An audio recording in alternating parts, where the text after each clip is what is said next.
नमस्कार, देश प्रदेश में आप सभी का स्वागत है। मैं हूं बरखा बली। बुलेटिन में अगले आधे घंटे में हम आपको दिखाएंगे देश और प्रदेश की वो तमाम बड़ी और जरूरी खबरें जो आज दिन भर सुर्खियों में रही। बुलेटिन की शुरुआत करते हैं एक बड़ी खबर से। सुप्रीम कोर्ट ने आज अरावली पहाड़ियों की परिभाषा से जुड़े अपने पहले के आदेश पर रोक लगा दी है। क्या है पूरा मामला, देखिए इस रिपोर्ट में। देश की सड़कों से लेकर चौराहों तक, सोशल मीडिया से लेकर सियासी गलियारों तक बीते कुछ दिनों से सियासत, कानून और पर्यावरण के टकराव का केंद्र बन चुकी अरावली पर्वतमाला की परिभाषा पर चल रहे विवाद को लेकर सोमवार को सुप्रीम कोर्ट ने बड़ा कदम उठाते हुए अरावली पहाड़ियों की परिभाषा से जुड़े अपने पहले के आदेश पर रोक लगा दी है। अरावली मामले में अपने ही फैसले पर सुप्रीम कोर्ट ने रोक लगाई। सीजेआई सूर्यकांत, न्यायमूर्ति जेके माहेश्वरी और एजी मसीह की अवकाशकालीन पीठ ने अरावली केस की सुनवाई की।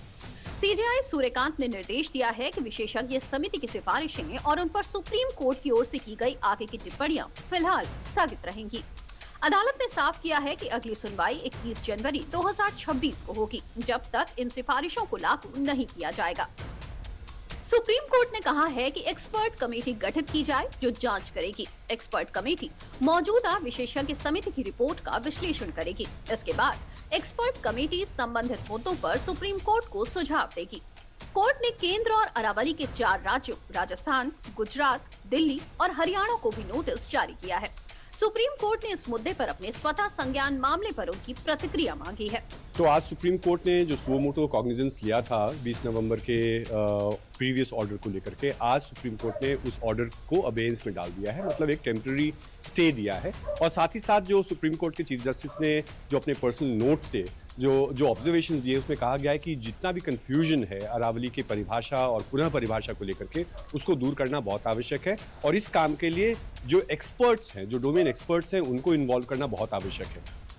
सुप्रीम कोर्ट ने अरावली की परिभाषा को लेकर चल रहे विवाद पर विराम लगाते हुए अपने 20 नवंबर के आदेश पर फिलहाल रोक लगाने का जो आदेश जारी किया है, उस पर केंद्रीय पर्यावरण मंत्री भूपेंद्र यादव ने ट्वीट के जरिए सर्वोच्च न्यायालय के निर्देशों का स्वागत किया है और कहा है कि सरकार अरावली पर्वतमाला के संरक्षण के लिए प्रतिबद्ध है।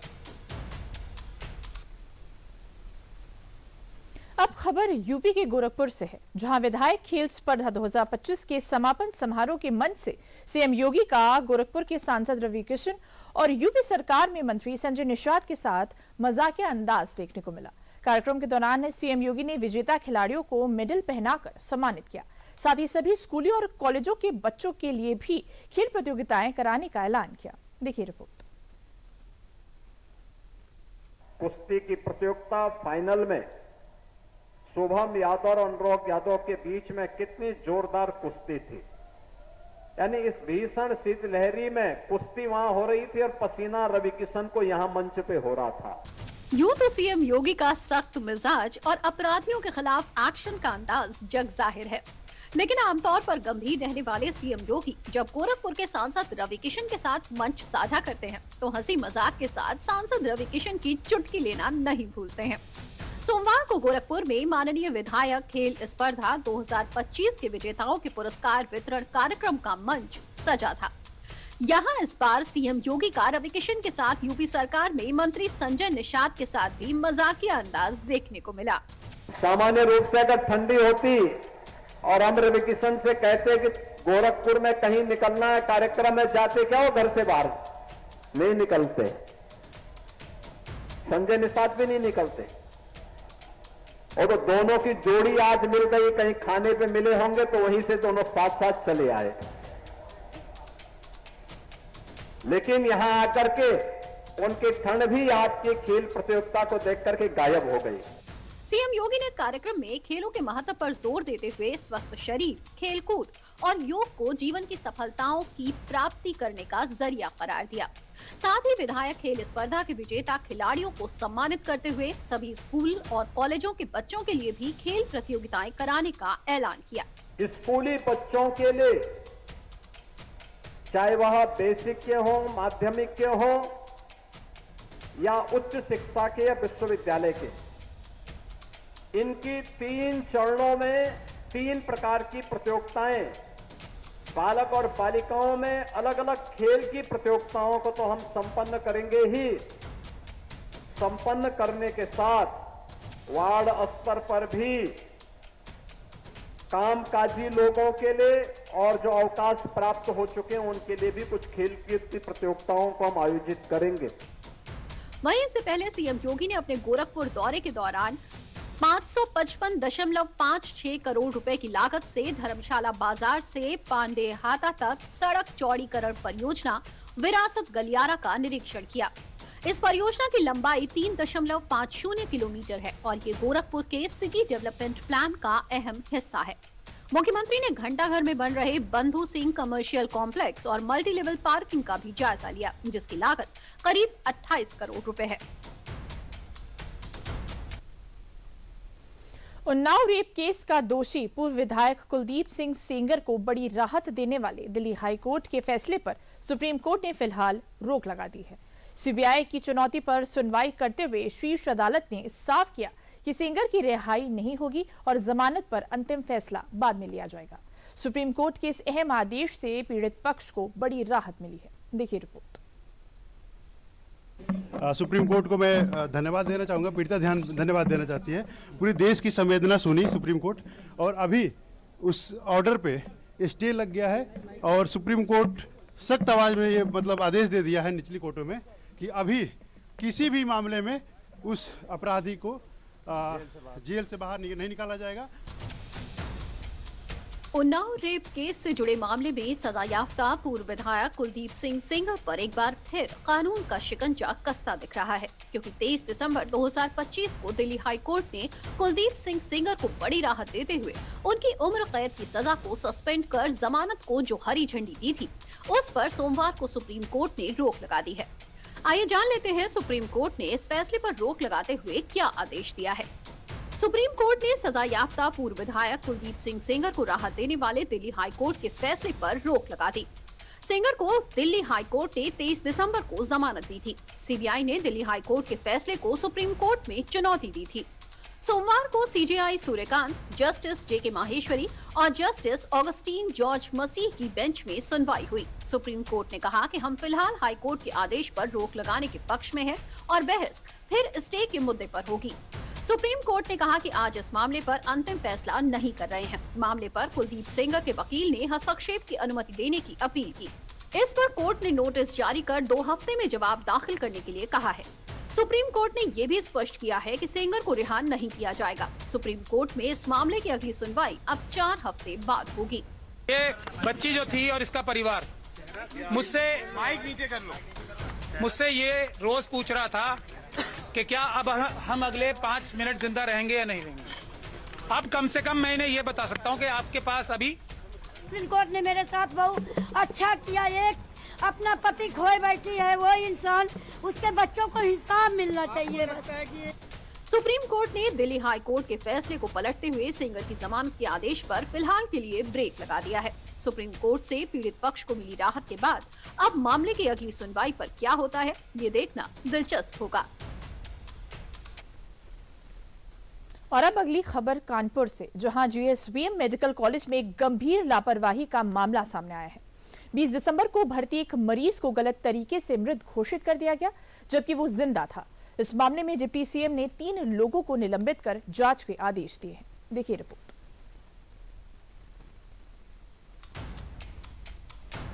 तस्वीरें कानपुर के गणेश शंकर विद्यार्थी मेडिकल कॉलेज की हैं, जहां जिंदा मरीज को मृत घोषित करने के मामले को गंभीरता से लेते हुए प्रदेश के उप मुख्यमंत्री ब्रजेश पाठक ने बड़ी कार्रवाई की है। घटना के लिए जिम्मेदार जूनियर डॉक्टर, स्टाफ नर्स और वार्ड आया को निलंबित कर दिया गया है। मामले को लेकर 3 सदस्यीय कमेटी गठित की गई है। कमेटी को 3 दिन में जांच पूरी कर रिपोर्ट देने के आदेश दिए गए हैं। और अब पूरा मामला भी जान लेते हैं। 55 वर्षीय व्यक्ति को वार्ड 12 के बेड 43 में 20 दिसंबर को भर्ती कराया गया। मरीज उस समय होश में नहीं था, इसलिए अज्ञात में इलाज शुरू किया गया। इसके बगल में बेड 42 में 43 वर्षीय युवक को 24 दिसंबर को भर्ती कराया गया। दोनों मरीज का इलाज डॉक्टर ब्रजेश कुमार की निगरानी में किया जा रहा था। शनिवार सुबह बेड 42 के युवक की मौत हो गई। ड्यूटी पर तैनात जूनियर डॉक्टर ने बेड 43 में भर्ती मरीज को मुर्दा घोषित कर दिया। मुर्दा घोषित करने के बाद पुलिस को सूचना भेज दी गई। शव कब्जे में लेकर पोस्टमार्टम कराने के दौरान गलती का खुलासा हुआ। कुछ भी हो, वर्कलोड कितना भी भले ही हो, 16 घंटे से काम कर रहे थे, वर्कलोड बहुत ज़्यादा था, लेकिन लापरवाही है। इसको हम बहुत सख्त से हमने इसको टैकल किया। 3 लोग को, एक डॉक्टर को, एक नर्स को और एक वार्ड आया जो थी, जो वार्ड बॉय का काम देख रही थी, तीनों को सस्पेंड कर दिया है क्योंकि 3 स्तर से गलतियां हुई और एक जांच कमेटी गठित की है। फिलहाल राहत की बात यह है कि जिस मरीज को मुर्दा बताया गया था उसकी हालत स्थिर बताई जा रही है। उसे विशेष निगरानी में रखा गया है और लगातार चिकित्सकीय देखरेख की जा रही है। वहीं पुलिस इस पूरे मामले का संज्ञान लेते हुए जांच शुरू कर चुकी है। अब खबर ग्रामीण इलाकों में रोजगार की गारंटी देने वाले नए कानून विकसित भारत गारंटी फॉर रोजगार एंड आजीविका मिशन यानी कि VBG रामजी से जुड़ी हुई है। स्टेट बैंक ऑफ इंडिया की लेटेस्ट रिपोर्ट के मुताबिक योजना के फंडिंग पैटर्न में बदलाव के बावजूद राज्यों को सामूहिक रूप से करीब 17,000 करोड़ रुपए का शुद्ध लाभ होने की उम्मीद है। पूरी खबर देखिए इस रिपोर्ट में। शीतकालीन सत्र में संसद के दोनों सदनों से पास होने के बाद राष्ट्रपति की मंजूरी के साथ VBG रामजी अब कानून का रूप इख्तियार कर चुका है। संसद के शीतकालीन सत्र में VBG रामजी के तहत होने वाले बदलाव को लेकर विपक्ष ने इस पर चर्चा के दौरान जमकर विरोध किया था। वहीं अब स्टेट बैंक ऑफ इंडिया की ताजा रिपोर्ट ने दावा किया है कि केंद्र सरकार के नए VBG रामजी कानून से राज्यों की तिजोरी में भारी बढ़ोतरी होने की उम्मीद है। SBI का दावा है कि इस कानून से राज्यों को करीब 17,000 करोड़ रुपए का सीधा फायदा होगा। SBI की रिपोर्ट में सबसे ज्यादा फायदा किन राज्यों को होगा, आइए जानते हैं। VBG रामजी कानून को लेकर सबसे बड़ी बहस इसके फंडिंग स्ट्रक्चर पर थी। नए नियमों के मुताबिक केंद्र और राज्यों के बीच फंड का बंटवारा 60-40 के अनुपात में होगा, लेकिन उत्तर पूर्वी राज्य, केंद्र शासित प्रदेश और हिमालयी राज्य इससे अलग हैं। SBI की रिपोर्ट में कहा गया है कि कुछ लोग इसे राज्यों पर अतिरिक्त वित्तीय बोझ मान रहे हैं। रिपोर्ट में उन दावों को खारिज किया गया है कि 60-40 की रेशियो से राज्यों को ज्यादा कर्ज लेना पड़ेगा, लेकिन डेटा बताता है कि असल में राज्यों को इससे फायदा ही होगा।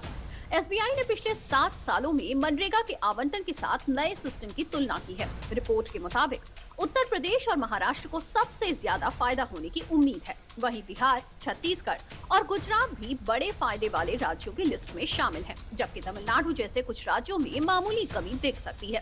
लेकिन अगर पिछले साल के विशेष आंकड़ों को हटा दें तो वहाँ भी स्थिति स्टेबल है। SBI की लेटेस्ट रिपोर्ट के मुताबिक फंडिंग पैटर्न में बदलाव के बावजूद राज्यों को सामूहिक रूप से करीब 17,000 करोड़ रुपए का सीधा फायदा होगा। नए ढांचे में फंड का वितरण इक्विटी और एफिशिएंसी यानी समानता और कार्यक्षमता के आधार पर होगा, जिससे विकसित और पिछड़े दोनों तरह के राज्यों को बेहतर फंड मिल सकेगा। SBI की रिपोर्ट में ये भी सुझाव दिया गया है कि राज्य सरकारें अपनी ओर से 40% योगदान को प्रभावी ढंग से इस्तेमाल करके इस मिशन के रिजल्ट को और बेहतर बना सकती हैं। इससे न केवल रोजगार बढ़ेगा बल्कि ग्रामीण बुनियादी ढांचे का विकास भी तेजी से होगा। प्रधानमंत्री नरेंद्र मोदी ने अपने मासिक कार्यक्रम मन की बात में वाराणसी की छात्रा पायल पटेल की तारीफ की, जिन्होंने काशी तमिल संगमम के दौरान तमिल भाषा में अपनी महारत दिखाई। आज हम आपको बताएंगे कैसे पायल और उनकी साथी वैष्णवी ने अपनी मेहनत और उत्साह से तमिल सीखने में सफलता हासिल की और काशी के नाम को रोशन किया। देखिए रिपोर्ट। वणक्कम। भारत और संघ तल ओरे भारतम उन्नत भारतम नैडत्तपट्ट काशी तमिल संगमम 4 तमिल करपोम नान रोम कार्के उदाहरणक येन तमिल इंट्रोडक्शन कासियोड़ भूमिल नान पायल पटेल और सुकिन्स इंटर कॉलेज की मानवी अनेवरकुम येन वणक्कम। साथियों, आपको जानकर हैरानी होगी, तमिल भाषा में इतनी सहजता से अपनी बात रखने वाले ये बच्चे काशी के हैं। मन की बात के 129वें संस्करण में रविवार को प्रधानमंत्री नरेंद्र मोदी ने ऑडियो क्लिप सुनाए, जिनमें काशी के बच्चे धारा प्रवाह तमिल बोलते हुए सुनाई दिए। प्रधानमंत्री ने मन की बात में काशी के बच्चों की प्रतिभा की सराहना की और कहा कि यह देखकर गर्व होता है कि काशी के बच्चे तमिल भाषा में इतनी दक्षता हासिल कर रहे हैं। पीएम ने काशी तमिल संगमम 4.0 के दौरान तमिल भाषा के प्रति काशी के छात्र छात्राओं के उत्साह और सीखने की ललक का बखूबी वर्णन किया। पीएम ने जिन 2 छात्राओं की ऑडियो क्लिप सुनाई, उनके बारे में भी जान लेते हैं। इनमें से एक पीएम श्री राजकीय क्वींस कॉलेज की 11वीं की छात्रा पायल पटेल है। दूसरी छात्रा निवेदिता शिक्षा सदन बालिका इंटर कॉलेज तुलसीपुर की वैष्णवी सिंह है। ये दोनों छात्राएं ग्रामीण परिवेश से ताल्लुक रखती हैं, लेकिन उनकी काबिलियत से रविवार को पूरा देश रूबरू हुआ। छात्राओं ने पहले ही दिन निश्चय कर लिया था कि मुझे तमिल सीखनी है। छात्राओं ने कहा कि उन्होंने तमिल भाषा के बारे में केवल सुना था, लेकिन 15 दिनों के प्रशिक्षण से तमिल भाषा सीखने का मौका मिला। और हमारे विद्यालय में संध्या साई कुमार मैम आई थी और उन्होंने हमें बहुत ही प्यार से और बहुत ही नए अंदाज से और मतलब हमें ऐसा सिखाया कि हमें बहुत रुचि हुई और हमें बहुत दिलचस्पी हुई सीखने में और हमें सीखने में बहुत अच्छा लगा। विद्यालय की बेटी पायल पटेल ने हमें ये क्षण दिया कि आज पूरा बनारस राजकीय परिवार गौरवान्वित है कि माननीय प्रधानमंत्री जी ने हमारी बेटी को भी प्रशंसा की है। इस वर्ष काशी तमिल संगमम की थीम लर्न तमिल कलकरम तमिल रखी गई थी। इस पहल के तहत 100 से अधिक शिक्षकों ने विभिन्न स्कूलों में तमिल भाषा का शिक्षण दिया। ये कार्यक्रम न केवल भाषा के प्रचार में सहायक है, बल्कि ये सांस्कृतिक एकता को भी बढ़ावा देता है। देश प्रदेश में आगे बढ़ने से पहले लेते हैं विराम।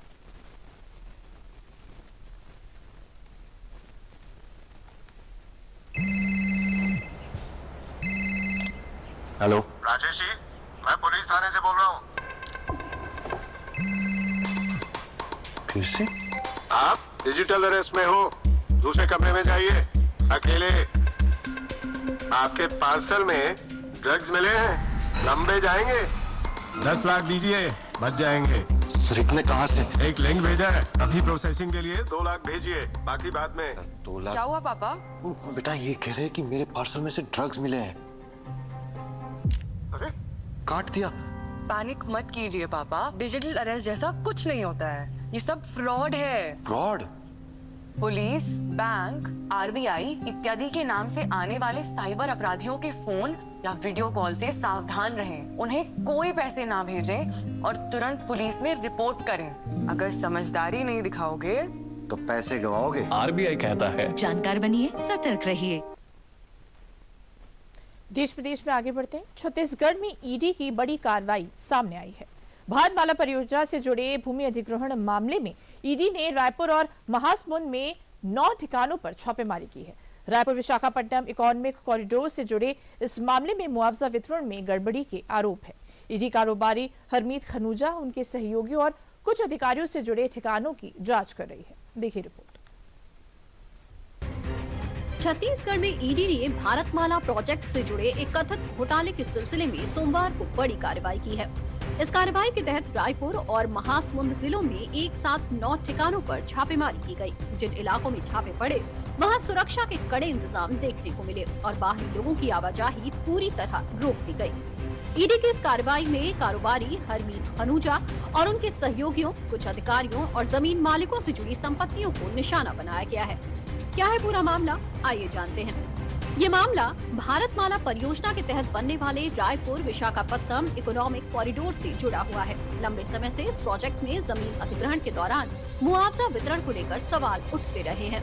आरोप है कि जमीन की वास्तविक कीमत और दिए गए मुआवजे में भारी अंतर दिखाया गया है, जिससे कुछ लोगों को अनुचित लाभ मिला है। रायपुर में ईडी की टीमों ने जमीन कारोबारी हरमीत खनूजा, जसवीर सिंह बग्गा और उनसे जुड़े लोगों के ठिकानों पर छापेमारी की। इसके अलावा उन जमीन मालिकों से जुड़े परिसरों की भी जांच की जा रही है, जिनकी जमीनें इस इकोनॉमिक कॉरिडोर के लिए अधिग्रहित की गई थी।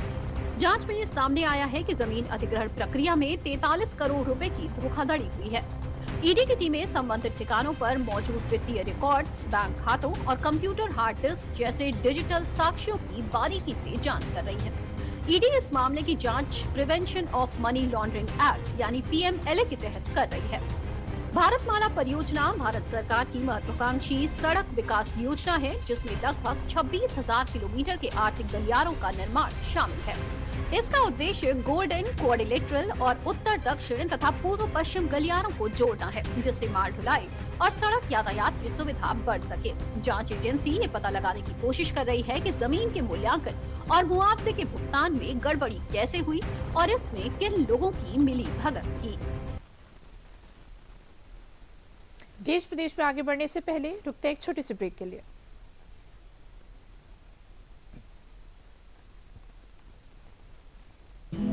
बड़ी बहू, ये तुम्हारे नाम। इतनी भी क्या जल्दी थी? अरे और छोटी, ये तुम्हारे नाम। और ये मेरी गुड़िया के नाम। पर दादी, हाँ? आपके नाम? सब कुछ मैंने बैंक, लॉकर, फिक्स डिपॉजिट सब में इन्हें ही तो नॉमिनी बनाया है। कल जब मैं ना रहूं तब पैसे मिलने में इन्हें आसानी हो। शुभ शुभ बोलो। क्या? आरबीआई कहता है। जानकार बनिए, सतर्क रहिए। देश विदेश में अब खबर अयोध्या से है, जहां भगवान श्री राम की सोने और हीरे से जड़ित भव्य प्रतिमा का अनावरण किया गया। ये प्रतिमा राम मंदिर ट्रस्ट के महासचिव चंपत राय ने अयोध्या के यात्री सुविधा केंद्र में स्थापित की। लगभग 2.5 करोड़ रुपए मूल्य की इस प्रतिमा को बेंगलुरु के कलाकारों ने तंजौर शैली में तैयार किया है। देखिए रिपोर्ट। अयोध्या की धरती इन दिनों न सिर्फ अपनी भक्ति के लिए बल्कि अपनी भव्यता के लिए भी दुनिया भर में चर्चा का विषय बनी हुई है। राम मंदिर के निर्माण के बाद सोमवार को अब यहाँ एक और ऐतिहासिक अध्याय जुड़ गया है। रामनगरी में श्रद्धा और कला का एक अद्भुत संगम देखने को मिला, जब कर्नाटक से विशेष रूप से लाई गई सोने और हीरे से जड़ित प्रभु श्री राम की भव्य प्रतिमा का अनावरण किया गया। इस दिव्य प्रतिमा का अनावरण राम मंदिर ट्रस्ट के महासचिव चंपत राय ने किया। प्रतिमा को अयोध्या के यात्री सुविधा केंद्र में स्थापित किया गया है, जहां दर्शन के लिए श्रद्धालुओं की विशेष व्यवस्था की गई है। लगभग 2.5 करोड़ रुपए मूल्य की ये स्वर्ण एवं रत्न जड़ित प्रतिमा है। ये बेंगलुरु के प्रसिद्ध चित्रकार और मूर्तिकार डॉक्टर फडणवीस द्वारा तंजौर शैली में तैयार की गई है। इस बहुमूल्य प्रतिमा को बेंगलुरु से डाक के माध्यम से अयोध्या भेजा गया था। प्रतिमा में बारीक कारीगरी, स्वर्ण आभा और रत्नों की चमक विशेष आकर्षण का केंद्र बन गई है। कर्नाटका से, बेंगलुरु से है। ये जयश्री फडणवीस ने 9 महीने तक बहुत परिश्रम करके, बहुत धर्मिष्ठ से, बहुत प्रीति से वो किया है। वो प्लाईवुड बोर्ड में तंजावुर शैली में किया है। प्रेशस और सेमी प्रेशस डायमंड के जैसे स्टोन्स है। एग्जैक्टली 100% सभी डायमंड नहीं तो वो 600 करोड़ होगा। वो जैसे स्टोन्स है। 2.5 करोड़ का है। डॉक्टर फडणवीस है, उनके पत्नी श्रीमती जयश्री अच्छे पेंटिंग करती हैं तंजावुर शैली में। उन्होंने अलग अलग मंदिरों को चित्र बनाकर दिया है और यहाँ भी उन्होंने बाल राम के यानी राम लला के मूर्ति को देख करके उसके आधार पर तंजावुर शैली का चित्र उन्होंने बनाया। इसके साथ ही मंदिर ट्रस्ट के महासचिव चंपत राय ने जानकारी दी कि पौष शुक्ल द्वादशी यानी 31 दिसंबर को राम मंदिर में मुख्य कार्यक्रम का आयोजन किया जाएगा। इस दौरान रक्षा मंत्री राजनाथ सिंह श्री राम जन्मभूमि मंदिर परिसर में स्थित मां अन्नपूर्णा मंदिर में धर्म ध्वज का आरोहण करेंगे। इसके साथ ही वो राम मंदिर में आयोजित प्राण प्रतिष्ठा द्वादशी के मुख्य कार्यक्रम में विशिष्ट अतिथि के रूप में शामिल होंगे। इस अवसर पर उत्तर प्रदेश के सीएम योगी आदित्यनाथ की भी मौजूदगी रहेगी। देश प्रदेश में आगे बढ़ने से पहले लेते हैं एक विराम।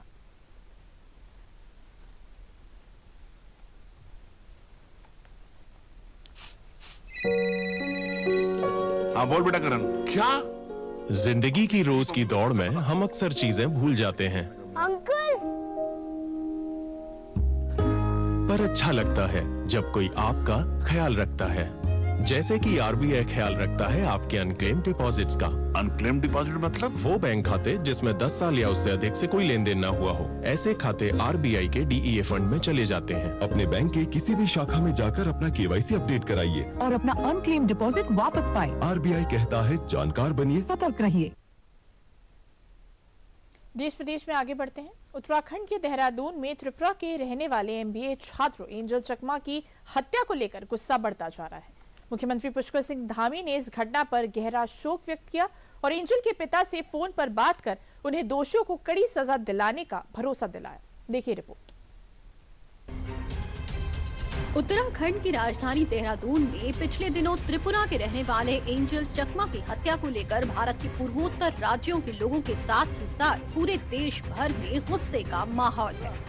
अब इस मामले को लेकर उत्तराखंड की सरकार भी गंभीर है और इस मामले में 5 आरोपियों को गिरफ्तार किया गया है। पहले समझते हैं क्या है पूरा मामला। आपको बता दें कि एंजल चकमा त्रिपुरा का रहने वाला था और देहरादून की जिज्ञासा यूनिवर्सिटी में MBA फाइनल ईयर में पढ़ाई करता था। उसका भाई माइकल चकमा उत्तरांचल यूनिवर्सिटी में पढ़ रहा था। दोनों भाई शाम के करीब 6 से 7 बजे कुछ सामान लेने के लिए घर से निकले थे। इस दौरान कुछ लड़कों ने दोनों पर आपत्तिजनक टिप्पणी की, जिसका एंजल चकमा ने विरोध किया। इस बात को लेकर दोनों पक्षों के बीच झगड़ा हो गया, जिसके बाद 5 से 6 लड़कों ने एंजल चकमा पर धारदार हथियार से हमला किया। इस हमले में एंजल चकमा गंभीर रूप से घायल हो गया, वहीं उसके भाई को भी चोट लगी। इसके बाद एंजल चकमा को ग्राफिक एराब मेडिकल कॉलेज में भर्ती कराया गया, जहां उपचार के दौरान 26 दिसंबर को सुबह एंजल चकमा की मौत हो गई। गुड मॉर्निंग चकमा जी, कैसे हैं आप? तरुण जी ठीक है। बहुत हमारा एक्चुअली में बहुत ही दुखद घटना हुआ, हम बहुत दुखी हैं इससे, और इस पर हमने बहुत सख्त कार्रवाई के लिए कहा है यहाँ पर, है ना। और 4-5 लोग जो भी इसमें थे बदमाश, 5 गिरफ्तार कर लिए गए हैं, जो भी इस घटना में जिन्होंने भी अपराध में किया है। और एक कोई नेपाल का था, शायद वो नेपाल भागा हुआ है, कहाँ है, तो उसके ऊपर इनाम यहाँ घोषित हमने कर दिया है, और उसको पकड़ने के लिए भी टीम वहाँ पर भेज दी गई है पुलिस की ना।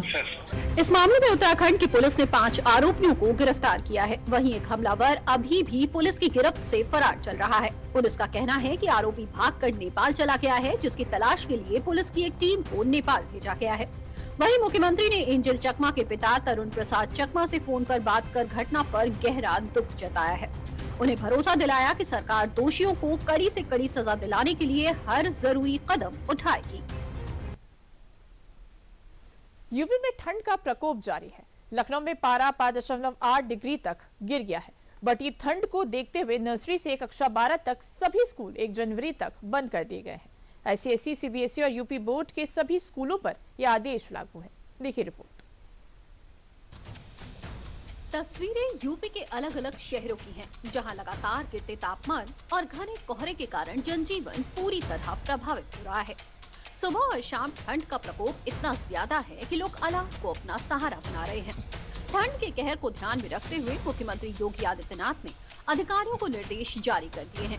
साथ ही शिक्षा विभाग को निर्देश दिए हैं कि छात्रों की सेहत से कोई समझौता न किया जाए और स्कूलों को अस्थायी रूप से बंद रखा जाए।